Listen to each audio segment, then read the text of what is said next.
Hello class 12। आज मैंने file handling chapter में आपको रीडिंग बताया था। रीडिंग फ्रॉम फाइल है ना, तो रीडिंग में 3 फंक्शंस बताए थे मैंने, रीड लाइन और रीड लाइंस, है ना। तो ये फंक्शन को देखेंगे। तो सबसे पहले क्या होना चाहिए कि अगर आप फाइल में से कंटेंट रीड कर रहे हैं तो इट इज़ नेसेसरी कि आपकी फाइल जो है ऑलरेडी आपके सिस्टम में होनी चाहिए, मतलब ऑलरेडी सेव्ड होनी चाहिए, तभी तो आप उस फाइल में से रीड कर पाओगे। तो मैंने क्या किया, एक ये देखिए ई ड्राइव पे मैंने एक टेस्ट नाम की फ़ाइल बना ली जो कि टेक्स्ट फाइल है। नोटपैड में मैंने एक ये फ़ाइल क्रिएट की। इस फाइल में ये देखिए नोटपैड की एक फ़ाइल है मेरी, ये टेक्स्ट फाइल है। मैंने ये कंटेंट उसमें ऐड किया, India is my country, all Indians are my brother and sister. Now I am closing this file. अभी रूट आपको पता लग गया कि कहाँ पर है ये ई ड्राइव में आपकी ये फ़ाइल है, क्या नाम से, टेस्ट नाम से, ठीक है। अभी हम प्रोग्राम कोड लिखेंगे। प्रोग्राम कोड आपका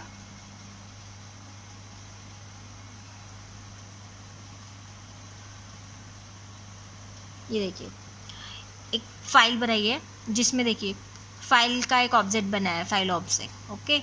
उसके बाद यहाँ पे ओपन फंक्शन किया। अब हम देखेंगे कि डबल कोड में हमने क्या लिखा, ई ड्राइव /test.txt, और इस फाइल को हमने रीड मोड में ओपन किया, ठीक है। अब हमने सबसे पहले रीड फंक्शन यूज़ किया। अब ये रीड फंक्शन का क्या वर्किंग है, जब हमने नंबर ऑफ़ बाइट यहाँ पे n स्पेसिफाइड नहीं किया है तो हम यहाँ पे ये जो रीड फंक्शन है, अगर नंबर ऑफ़ बाइट स्पेसिफाइड नहीं किया मतलब ये कंप्लीट कंटेंट, फाइल का कंप्लीट कंटेंट रीड करेगा और ये st नाम के वेरिएबल में स्टोर करेगा, है ना। उसके बाद हमने इस st नाम के वेरिएबल का जो भी कंटेंट है वो हमने प्रिंट किया। तो ये जो रीड फंक्शन है जो भी रीड कर रहा है वो एक स्ट्रिंग फॉर्मेट में रीड कर रहा है, ठीक है। अभी हमने इस प्रोग्राम को, इस फाइल को फाइल अंडरस्कोर test.py नाम से इसको सेव कर लिया। अब इसको हम रन करेंगे तो हमारे फाइल में कंटेंट क्या है, India is my country and all Indians are my brother and sister, ये कंटेंट आपका आना चाहिए। तो देखिए आपका आउटपुट आ गया, आप देख रहे हैं यहाँ पर।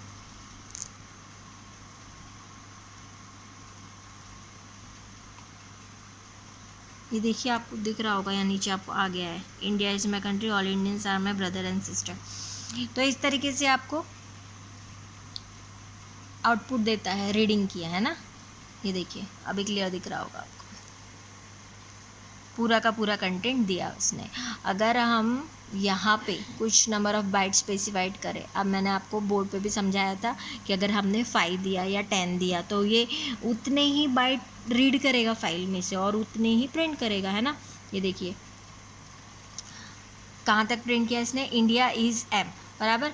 क्यों, क्योंकि अब 10 बाइट हो गए होंगे, 1 2 3 4 5 6 7 8 9 10, इंक्लूडिंग स्पेस इसने 10 बाइट लिया।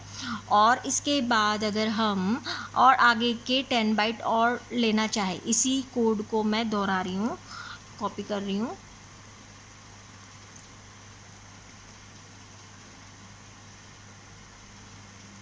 ठीक है। तो ये नेक्स्ट 10 बाइट्स को ये रीड करेगा। ये देखिए इंडिया इज़ एम, और देखिए अब चूंकि प्रिंट ये नेक्स्ट लाइन में आ गया है तो माई का एम ऊपर दिया और वाई कंट्री। अभी आपके क्लियर हो गया होगा कि ये कैसा कंसेप्ट है। अगर रीड फंक्शन में हम नंबर ऑफ़ बाइट स्पेसिफाइड करते हैं तो उतने ही बाइट आपको ये रिटर्न करता है। अगर हम कुछ ना दे तो ये कंप्लीट कंटेंट आपको रिटर्न करता है, लेकिन ये आपको स्ट्रिंग फॉर्मेट में दे रहा है। अगर हम इसके बदले यहाँ पर रीड लाइन्स देते, है ना, रीड लाइन्स। अब रीड लाइंस में हमें ये देने की ज़रूरत नहीं होती बाय डिफ़ॉल्ट, क्योंकि ये पूरा का पूरा ही क्या कहते हैं उसको, पूरा कंटेंट फाइल में से रीड करता है एज अ लिस्ट, है ना। लिस्ट के फॉर्म में ये पूरा कंटेंट फाइल से रीड करता है। अब देखें, इसको सेव करके इसको रन करेंगे। अब आप देख रहे हैं, अब ये कंसेप्ट क्लियर हुआ। देखिए स्क्वायर ब्रैकेट दिख रहा है, लिस्ट फॉर्मेट में इसने डेटा जो है रिटर्न किया आपको। ऊपर का डेटा आप देख रहे होंगे, ऊपर का इसने डेटा कैसे रिटर्न किया, स्ट्रिंग फॉर्मेट में दिया। लेकिन नीचे आप देखिए हमने फंक्शन क्या लिखा, रीड नहीं लिखा, जबकि क्या लिखा, रीड लाइन्स लिखा। तो रीड लाइन्स में देखिए ये लिस्ट फॉर्मेट में आपको डेटा रिटर्न कर रहा है फाइल का, ठीक है।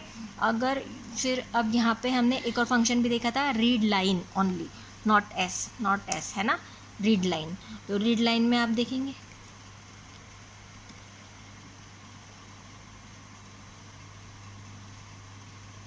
एक सिंगल ही लाइन है तो उसने सिंगल लाइन एट लाइन में वो दे दिया। अगर हम फाइल का content, now we are changing the file content, like ये जो ऑल इंडियंस है ना, हम इसको नेक्स्ट लाइन में लेते हैं।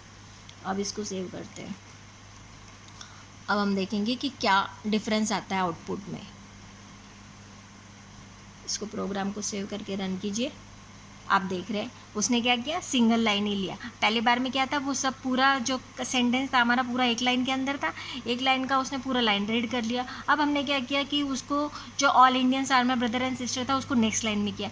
तो ये जो रीड लाइन फंक्शन है, ये read line at A time single line को ही रीड करता है ना। फिर यहाँ पे नंबर ऑफ बाइट भी देखा था कि नंबर ऑफ बाइट देखिए कि क्या होगा। तो अगर नंबर ऑफ बाइट अगर हमने यहाँ पे दे दिया फॉर एग्जाम्पल जैसे 20 दे दिया रीड लाइन, तो भी ये उतना ही दे रहा है क्योंकि आगे की लाइन तो ब्लैंक है ना, तो वो आगे वो भी ब्लैंक स्पेस को भी काउंट कर रहा है। तो 20 तक के उसकी स्पेस हो गई होगी, इसीलिए उसने कुछ भी नहीं दिया। और अगर हम यहाँ पर इसी स्टेटमेंट को दोबारा से रिपीट करेंगे रीड लाइन, तो नेक्स्ट लाइन को भी वो प्रिंट कर देगा। इसको ही हम दोबारा लिखेंगे।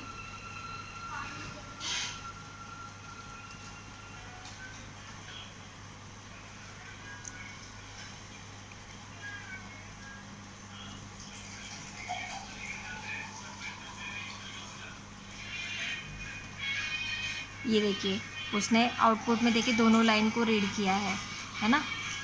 उसने देखो एक एक्स्ट्रा लाइन ऐड की है उसमें। अगर एक्स्ट्रा लाइन ऐड नहीं करना है तो हमको क्या करना पड़ेगा, यहाँ पे हमको प्रिंट करते वक्त एंड आपको पता है ना, एंड, हाँ एंड देंगे,